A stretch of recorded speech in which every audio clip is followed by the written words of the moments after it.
কবিতাৰ শিৰোনাম বৰদৈচিলা। চ'তৰ বিহুত বোলে বৰদৈচিলা মাকৰ ঘৰলৈ যায়। গছ-গছনি ঘৰ দুৱাৰ নিয়ে উৰুৱাই।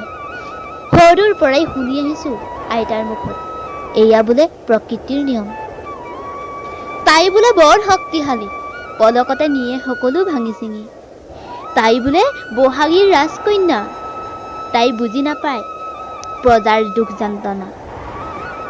তাইৰ আউলি বাউলি চুলি দাড়ি, এনে লাগে যেন তাই যখিনী। তাইৰ ৰঙা চকুত জ্বলে বিজুলী আৰু ঢেৰেকণি। তাই বহাগী আইৰ দৰে নহয়, তাই বৰ অহংকাৰী, স্বাভিমানী। তাইক আদৰিবলৈ কোনেও নকৰে আয়োজন, তথাপি আহে তাই তীব্ৰ বেগেৰে। লগত লৈ আহে বতাহ ধুমুহা, বৰষুণ, প্ৰচণ্ড ঢেৰেকণি আৰু চাৰে চকু চাট মৰা বিজুলী। লগত লৈ যায় সপোনৰ কাৰেং ঘূৰি। ঐ বৰদৈচিলা, ইমান তীব্ৰ বেগেৰে নাহিবি অ, বৰ কষ্ট পাওঁ। বৰদৈচিলা, তই নীৰৱে আহ, লগত লৈ আন বহাগীৰ বতৰা। ধন্যবাদ।